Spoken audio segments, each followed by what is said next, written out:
Sorry about starting off a little late.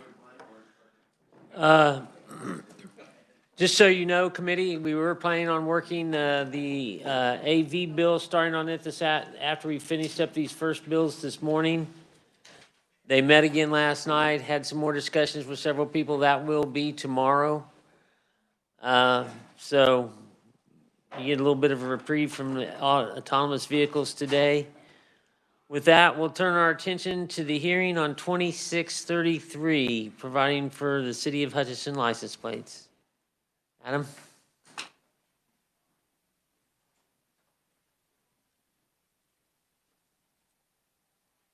Thank you, Mr. Chairman. House Bill 2633 would provide for a new distinctive license plate, the City of Hutchinson license plate. The plate would be subject to the customary $250 initial plate commitment and payment of up to $5,000 in development costs. The City of Hutchinson would be able to approve the design of the plate with the approval of the Division of Vehicles. The City of Hutchinson would be able to use its flag as its image of its logo. Additionally, the City of Hutchinson would be able to set a royalty fee in the amount of $25 up to $100. And for the plates, and such fees would go to the designee of the Hutch Rec Foundation. And any change to the designee would have to be made by mutual agreement by the City of Hutchinson and the Hutch Rec Foundation. And with that, I'd be happy to stand for any questions. Committee questions. Senator Hott. Thank you, Mr. Chairman. I have kind of a legal question. We're getting so many of these license plates, and if you had like 3 or 4 causes that you were very passionate about, but you can only have one license plate on your car, is it legal that you could go ahead and buy 3 different ones and then trade them off every couple weeks so you could be loyal, or can you cash one in and trade it in on a new one somewhere, and not have to wait till your license comes up? You generally can only have one plate per vehicle, and once, if you want to get a new plate, you have to trade that plate back in to be reissued a new plate. So you could do that, but you'd have to pay again to get a new one. But you could, every 2 weeks, you could go in and get a new loyalty distinguished license plate, technically. Not that I'm going to do that. Prohibition against that. Generally, they do it when they register. I'm not sure if, yeah, I'd have to look in to see if you can, prior to registration, if you get a new plate. But I believe so, but I'm not sure. Or you could just trade vehicles. Okay, just a dumb question, but I was just curious what the legality was on it. Thank you. Thank you, Mr. Other questions for Adam? Seeing none. First person proponent is Paul Wagner. Welcome to the committee. Thank you, Mr. Chairman, committee members. I'm Paul Wagner, representative from the north side of Hutchinson, the 104th District. You do have my written testimony. I'm not going to go over it. I did want to do a couple things, just how much this flag would mean to the city of Hutchinson. I mean, Hutchinson, we're out in the central part of the state. I'm a Hutch native, grew up, I was born in Hutch. Hutchinson is currently about under 40,000 people. We've had some population loss. It's been kind of a hard time, but this is a good thing for community spirit. I do want to show you just how, our newspaper actually uses a flag emblem, on the top of the paper. It's very widely accepted. We have here's another kind of example. You can get magnets, you can get bumper stickers. If you go to Walmart, they got Hutch flags flying in the checkout lane. I mean, this is really something I think that means a lot to Hutch. I would also compliment one of our future conferees from the Hutch Recreation Commission. Again, a great group. They do a lot. Not only do they have their being a part of the city and doing recreational activities, but I think during COVID, I think they were the folks, they had kind of like a yard sign program as far as kind of positive sort of spirit, keep things up during when COVID was sort of at its worst, and that was really well appreciated as well. But again, I think this is a win-win all the way around, and really, it did pass the House, I think 109 to 13. I can't explain the 13 votes, but it wasn't overwhelming. So with that, I am open for any questions you may have. Committee questions for the representative? Senator Hott. Thank you, Mr. Chairman. Do you have to be a resident of Hutch to get a Hutch distinguished license? I don't think that's required. I think City of Wichita, you could get a Wichita license plate, even if you didn't live in Wichita. But, and we'd probably appreciate the publicity if you were Hutch native and lived in Lawrence or someplace and you just wanted to show some Hutch pride. Interesting. Thank you. Thank you, Mr. Chairman. Further questions for the representative? Senator Wilborn. Thank you, Mr. Chairman. I do have a quick question. Do you have any banners or signs that says 26 miles north of McPherson? I think it's a future, that's a follow-up bill, a trailer bill, so it was. Further questions? Seeing none, thank you. Yes, and just one final thing, if I could, Mr. Chairman.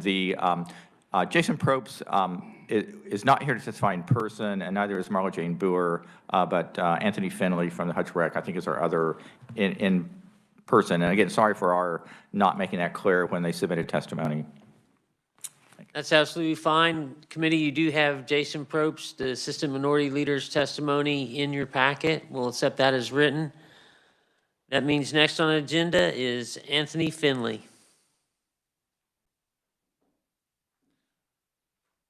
Welcome to the committee. Thank you, Mr. Chairman, committee members. Anthony Finley, Executive Director of the Hutchinson Recreation Commission and on the board of the Hutch Rec Foundation. Just as Representative Wagner alluded to, the Hutch flag is, since 2018 when it was developed, has taken on that community pride symbol for Hutchinson. We're excited that we have the opportunity to hopefully do this project. And then the proceeds would go back into the Hutch Rec Foundation, who works every day to improve the quality of life for Hutch residents. So excited about that. The Hutch Rec Foundation has been supportive of Parks and Recreation since 1992. I've taken on a lot of different projects and events, and this legislation would just help increase their ability to do that. Happy to stand for any questions. Senator Pittman. Thanks for coming in here. So you're telling me that you don't want to do the Wichita flag all around Hutch? No, we have elected to not do that. Further questions? Seeing none, I have seen a Wichita flag license plate in Hutchinson, no. Well, we like a lot of tourism, so we're hopefully all those Hutch residents will come up and visit Hutch. Excellent, excellent. Further questions? Senator Dietrich. Thank you so much. Appreciate the opportunity, and thank you for being here today. We don't really have a fiscal note on this because it's a revenue generating bill, but so what are you thinking you might be able to generate from this? Well, that's a good, we don't know. We feel hoping to generate. We're hoping to generate. Well, we definitely feel comfortable making the 250 initial registration, and then past there, I don't see any reason why we're not between 500 and 1,000 license plates a year. And the $30 is where we're setting as far as the royalty extra payment. So I'm not gonna do the math on my, right now, but that would be the hope. If we can get to 1,000 a year, so as they renew every year, that would be great for us, and we'll go from there. Thank you. Yep. Committee, further questions? Thank you, appreciate it. Thank you. Next up, Marla Boer. Sorry, sir. Yeah, she was not able to make it. So I believe she submitted testimony, but she is not in person today. Okay, we'll accept that as written. Thank you. Are there any further proponents on House Bill 2633? Are there any opponents?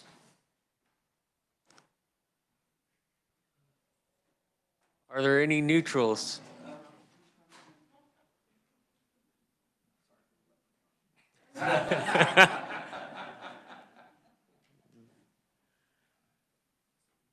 Committee, note that you do have written testimony from Deborah Teffel and Jackson Swear. Seeing no opponents, neutrals, we will close the hearing on 2633 and turn our attention to Senate Bill 559. Adam, you want to give us a briefing?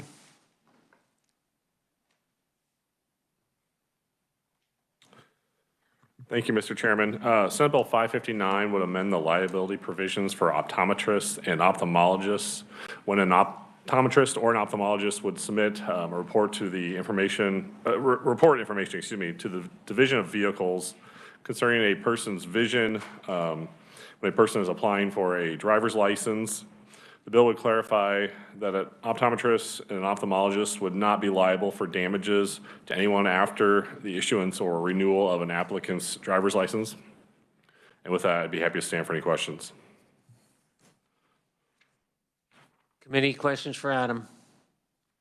Senator Wilborn. Thank you, Mr. Chairman. The quick question is, I have not read the bill. Is it retroactive?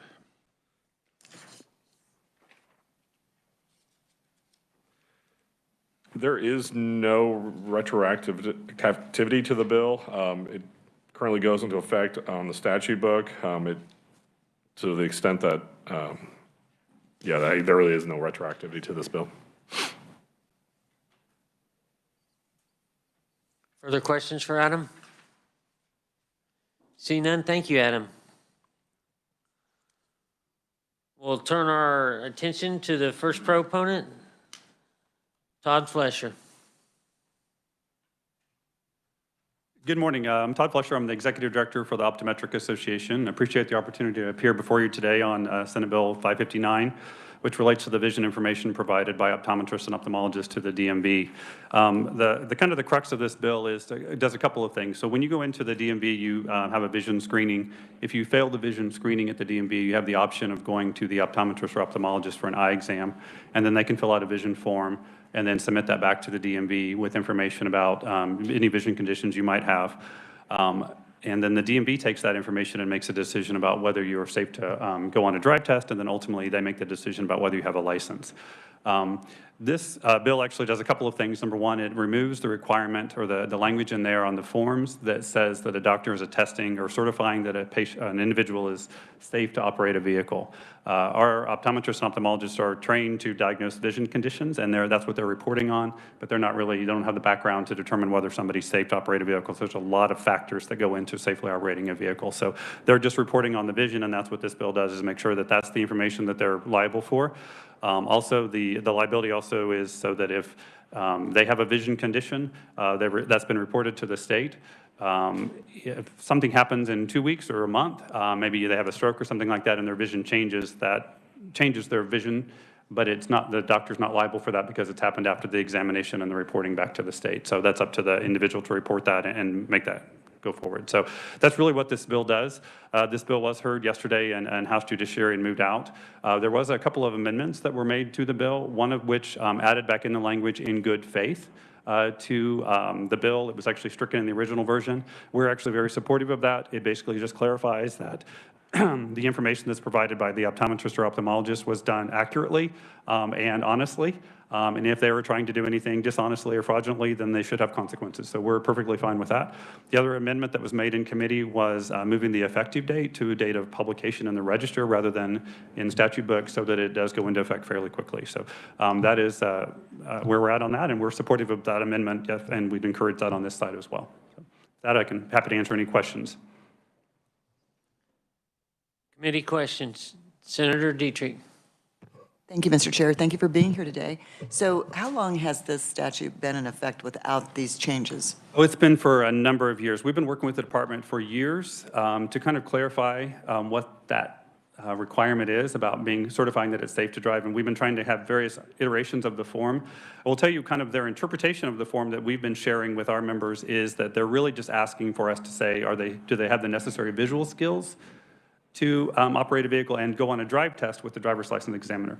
However, that's not what the form says, and that's not what the statute says. So this clarifies that we're not specifying that they're safe to drive. We're just saying, here's the vision information that they can take that. So, may I ask a follow-up? So has this been a problem? it has become a problem. We've had concerns over the last several years. A couple of years ago, there was a lawsuit that was because of a driver's license form that was filled out. There was an accident, and the family that was involved in the accident actually filed a claim against the optometrist and the state. That's been going on for a couple of years, and there was a recent counterclaim against the state pushing that liability toward the optometrist. And this clarifies that they're just providing information and the state's actually the one making that determination. Thank you.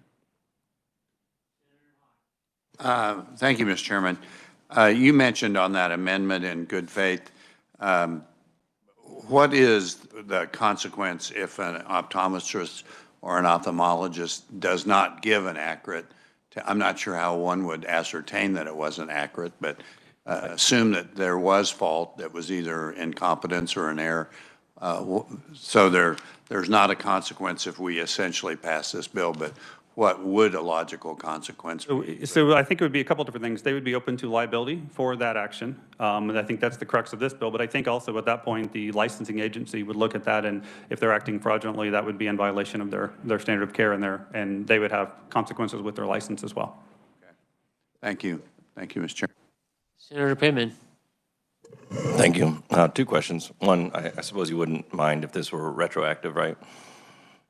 You know, I don't know that that's the intent. I mean, I certainly wouldn't mind that, but I don't know that that's the intent, because I know I don't know, you can change something that's already ongoing. Just checking. And then the second piece is, I know on the forms, it was a little bit broad. It seemed like the checkbox might have had more, like it said something like in good medical condition to drive. It's been an evolving situation. Originally just said, are they safe to operate a motor vehicle? Then we've been trying to work with language to specify more around medical. Which is far beyond just checking their eyes, right? And so this bill doesn't address that particular piece of it, does it? This bill just addresses the fact that our doctors are no longer going to be certifying that somebody is safe to operate a motor vehicle. This is just providing the facts of their vision, and then they can take it from there. Fantastic, thanks. Further questions?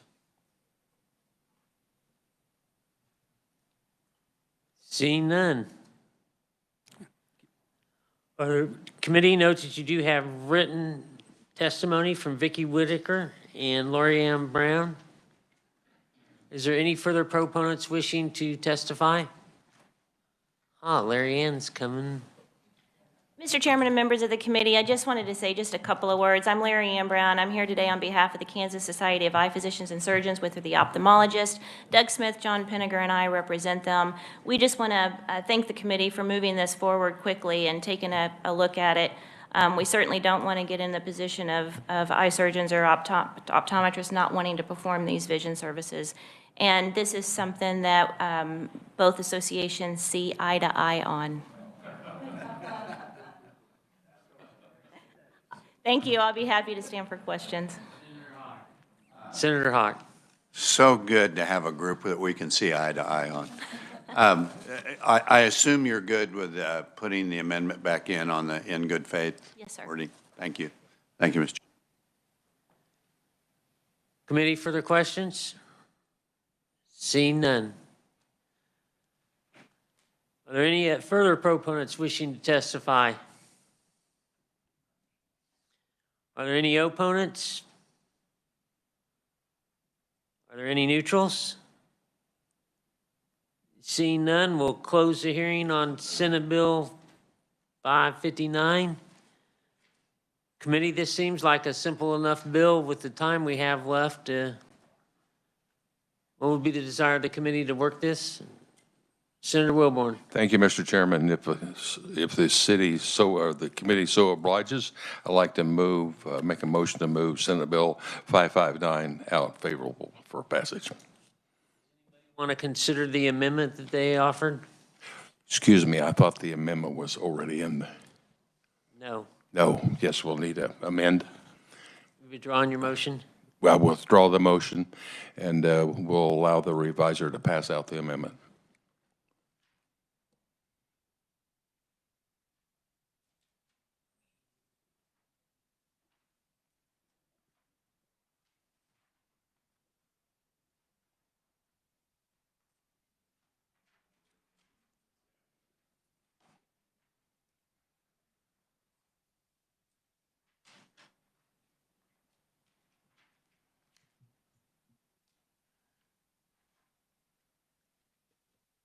Looks like it's pretty straightforward. Do we have a motion on the amendment? It's adding in on line 31 in good faith and changing the effective date to the Kansas Register.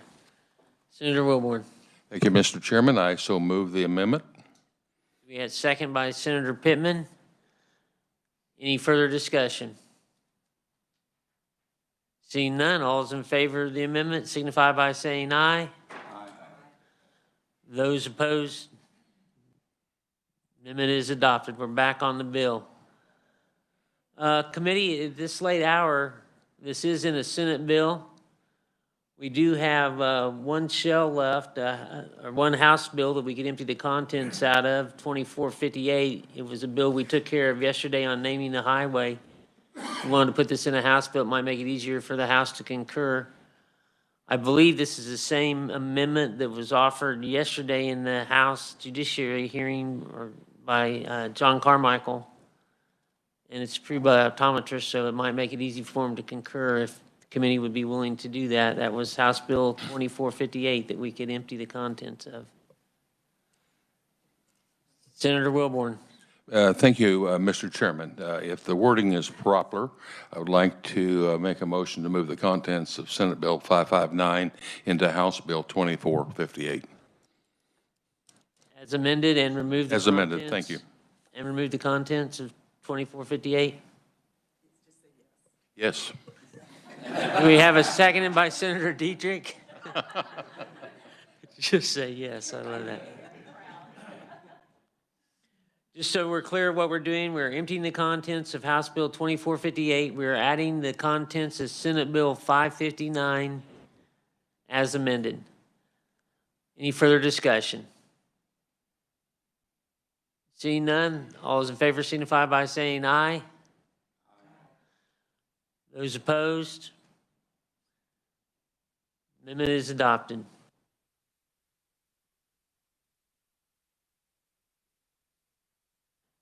Committee, we've amended this bill. I don't see that it has much issues. I think we probably will want to do a substitute bill when we move this thing out favorable, if that's the committee's pleasure. Looking for a motion. Senator Bowers, were you seeking to be recognized, Senator Bowers? Oh, no, not at all. Okay. I caught some movement out of my peripheral, and I'm happy to make that motion. I am looking for ready for a motion. So you might have to get me started. We're looking for us to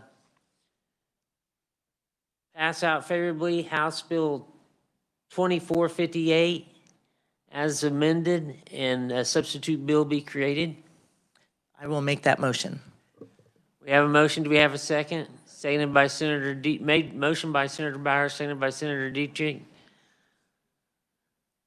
Any further discussion? All those in favor signify by saying aye. Those opposed? 2458 is on the road. Committee, I do plan on working the autonomous vehicle bill and the license plate bill tomorrow. We will, with that, no further business to come before the Senator Bowers. If I could, I do have some guests in the audience with us, if I could introduce them. You may. All right. We have a shadow, Mandy, and her last name is Gillock, from here in Topeka, and her mother, Molly. And Molly is a commander in the National Guard with us here in the city, and Mandy's going to hang out with us all day. She's my shadow, but I'll share her with you if you all would like some help today. So thank you, Mr. Chairman of the committee. With that, no further business. We're adjourned.